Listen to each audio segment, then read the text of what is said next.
Okay.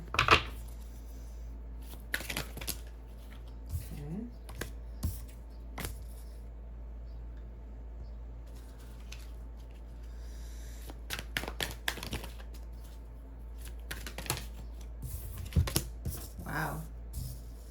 We have 3 pages on the board, and then we have the King of Swords and the Two of Wands starting off. 3 pages. Okay, there's a message like soaring towards you. Someone is going to tell you a lot. It's going to be a heavy conversation. It's going to be a conversation that lasts some time. It's going to be something that you're going to want to sit down for. It's not all bad, not all good, just everything, you know. It's like just having a gab fest. Someone that's wants to talk to you for a few hours, at least at first. This is 1:11 on the clock.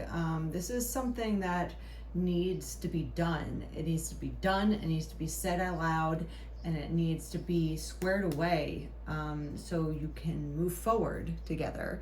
There's someone that's looking at you and saying, yes, I need to go down this path, and yes, I need to just say what's on my mind. The King of Swords is air energy. It's all about truth, mental activities, but we have 3 pages, and pages are all about messages. We have the Page of Swords, message about truth. Page of Pentacles, a message about, you know, building foundations, something. A Page of Wands is about a message of either love, lust, wanting to do something together. It's about, you know, I'm surprised that the other, you know, the last Page of Cups isn't on the board. We'll see. But somebody here that is taking control of the situation is going to, you know, basically tell you it all, good, bad, and ugly, because they want to go down a new road with you. You know, the Two of Wands is about picking the road that you want to go down in life. There's 2 ways you can go down this road, and this person wants you by their side. This person wants to grow with you, and they see, you know, they have the world in their hand, and there's another staff in the picture, and they want you as their other staff. But in order to do that, they have to tell you, and they need to tell you everything, and they want to tell you how they want to grow. They want to tell you how they feel about you, how you know, how they're attracted to you, and also they want to tell you some sort of truth, you know, overall. That's a lot of messages. So like I see like a flooding of text messages coming through. It could just be a symbol of someone just kind of spilling their heart out to you, because they want to grow and they want to go in the right direction, and they just want to sit on their throne and know that they're doing the right thing, and because their mind has made a choice, made a decision. This is someone that thinks a lot. This is someone that thinks almost too much sometimes, but it's better to think things out, you know. This person has definitely thought it out, and they're willing to just say a message now. It's all about offering up the truth and offering up what's going on with them. If it's not about you, it's about them. They're going to tell you something that's going on. They're going to tell you more than one thing. Yeah, they're trying to build like their life back up here, and in order to build more pentacles, they got to be truthful, and they want you in it. But let's see. What's going on? Okay. Two of Swords. Yeah, they've definitely been like way in their head about this for a long time. Whoever is going to come to you next has thought about this heavily. There's 2 of Swords and the 2 of Wands now. It's about choosing the right path, choosing what to say, choosing to say it at all, choosing to go for it or not, choosing to make an action happen or choosing non-action. We have the Queen of Pentacles. And we also have the Ten of Cups. So as you can see here, this person wants you as their queen. They want a solid foundation, and they want it all. They want the end all be all. Ten of Cups, it's about happily ever after. It's about getting the family, the kids, the dog, the white picket fence kind of, feeling of I'm building my life. And in order to get that life, I need my counterpart, and they want to build.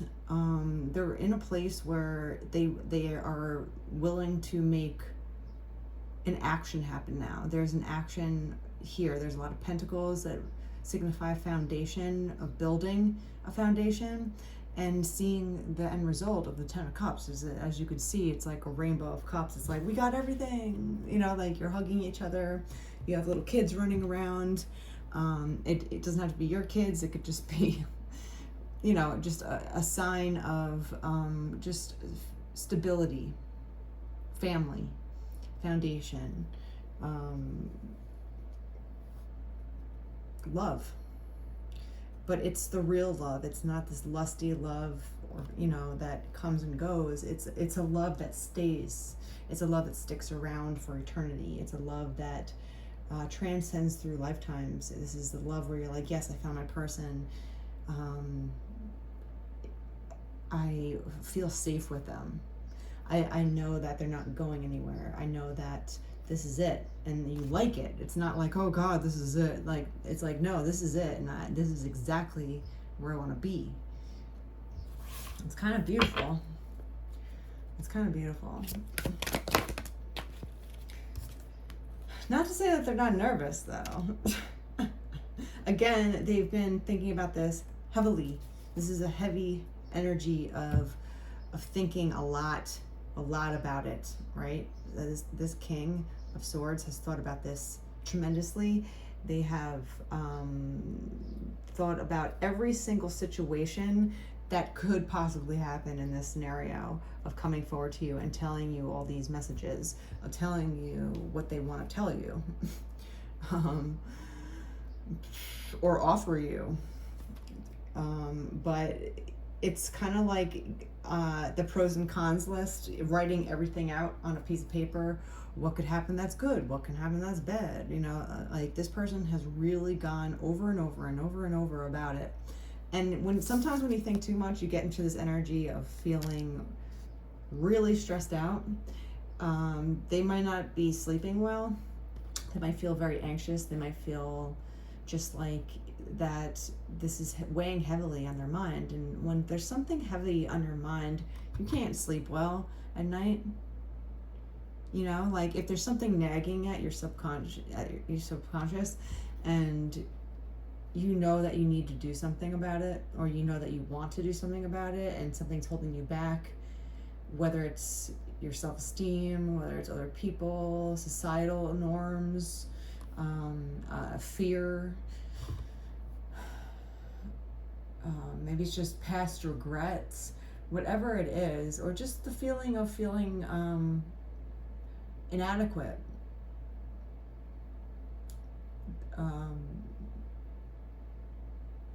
They might have some sort of preconceived notion of who they are that is false, and you have to break out of that in order to go forward in your life and have enough self-esteem to kind of go after your dreams, right?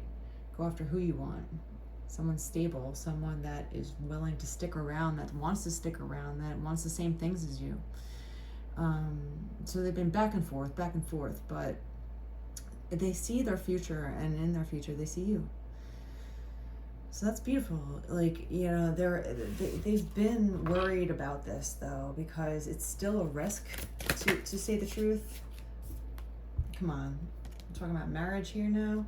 We're talking about celebration. We're talking about getting, the person of your dreams and celebrating and having everyone know about it.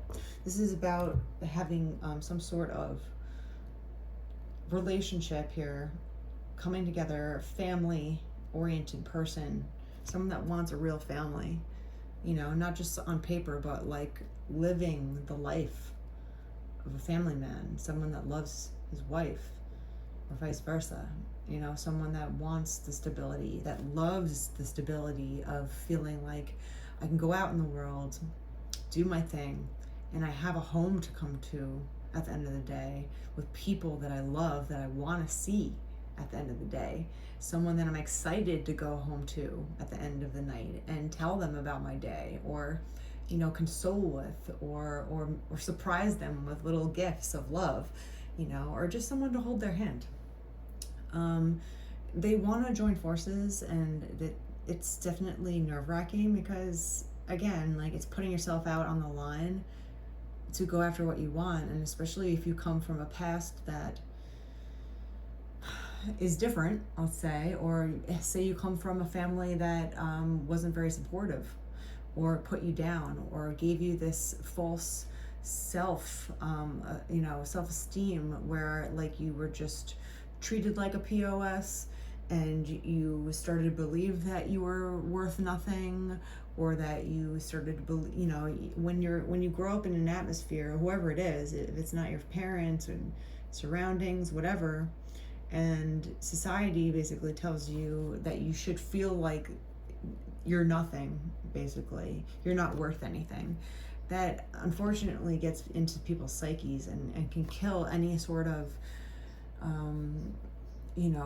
future progress, any future success, because now, instead of society telling you that you are worth nothing, you're telling yourself that. It's basically murder without touching you, because everything you feel about yourself reflects outwardly. If you believe that you're worth nothing, you're never going to go after what you want, because you're not worth it to yourself. But if you start to believe, and that takes time, especially if you don't have that foundation, it takes a lot of work and a lot of time to believe in yourself again. But once you believe in yourself, and once you know that you're worth it, and that your dreams are also worth it, and that you're also worth being married to, or you're also enough to have someone love you, then you can go out and get what you want. And I think this person is kind of rounding the bend on that, and they want to be publicly known with you, though. They want everyone to know that you're theirs and they're yours, basically. It's like, this is my wife, you should know that kind of feeling, and that's where this stability is building. This person wants to build stability. They haven't had this previously, and I think that's what makes them nervous, is because they don't have any past experience with building it, or if they just had a hard time building it. And it takes a certain amount of strength and courage and tenacity to build yourself up from nothing, basically, and do it, and then also go after what you feel like you finally deserve. Everyone deserves love. Everybody should have it. Everyone should have whatever they want, and if that's what you want, you should be able to go out and get it. And there's nothing that should be holding you back because of it. Just because other people tell you that you're not worth it doesn't mean that it's true. So I think this person is willing to kind of come forward, tell you what's up. Finally, there's a lot of messaging that's going to be happening. I think usually talking face to face is the most important communication method, because communication goes well beyond words. It's about body language. It's about the vibes that people put off. It's about your eye contact and the facial expressions and the cadence of the words being spoken, and all the little minute things that happen when someone's talking face to face. You kind of lose that through text messaging, or even on a video chat. Like, you don't feel the person. A person's aura is 6 feet around them. So when you step into that someone else's aura, you can feel their energy. If you're cautious, or you're aware enough of how that feels and how you can pick up on things. So yes, you can look at someone's facial expressions on a video chat, but you're not going to feel them the same way as being in person. So I see like a very long conversation coming towards you, but it's going to be good.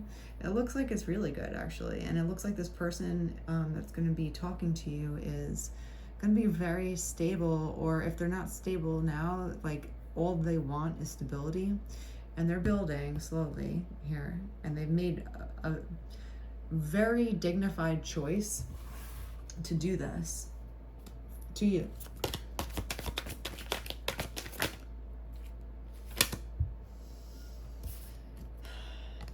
They might be feeling nervous as well, or anxious, let's say, because they feel like there's a lot of competition to have you. But again, no one should let that stop anyone from going after what they want, because, okay, so there's a lot of people that are going after you. Well, doesn't that mean that you're a good choice then, right? And if you haven't chosen anyone yet, that means that you're open to meeting somebody still. You haven't found your other person. And that's what this person needs to know. But they're choosing you, that's for sure. They've definitely looked around. They've looked at you from afar. They've watched you for a little bit, and they kind of realize what they want. It's nerve-wracking to kind of be like, okay, I'm gonna go after this person. I've watched them. I can see that there's other wands here that want them. But you know what? I'm gonna choose this person. I choose them. You know, and that's beautiful, because they're kind of putting their past behind, and they're gonna make their way forward to you, and with bravery and respect, and that's beautiful. It's a really good reading, I would say. Someone really sees the world with you. They see the end result with you, which is, isn't that what you want? Isn't what anybody wants in a relationship? Someone that doesn't go away, someone that stays with you through thick and thin. Wishing well. Your heart's desires are taking flight joyfully and magically. So they're going to be taking flight joyfully, imagining you are in their wishing well. This is what they wish for. This might also be what you are wishing for, is like some sort of stability, love that stays. You know, someone that is your soulmate, someone that transcends lifetimes with you, someone that you know that will be around forever. When you match and lock hearts with somebody, that's real, true love. It doesn't go anywhere, and it stays forever. And this is what they're wishing for, and they're just about to go for it. And they're going to tell you. It looks like there's messages coming through, which is great. It's beautiful energy. They're going to tell you what they wish for, and you're part of that wish, and that's beautiful. So I would say that there's exciting messages coming in for you very soon. Someone's going to be telling you exactly how they feel, what they want to do, all the actions, their plans, their decisions, how they feel about you, what they want with you. And there might be a possibility of, you know, some sort of secure relationship happening, whether it's marriage or just commitment. There's a strong commitment vibe and a strong decision of, yes, this is who I want. You are what I want. And that is it.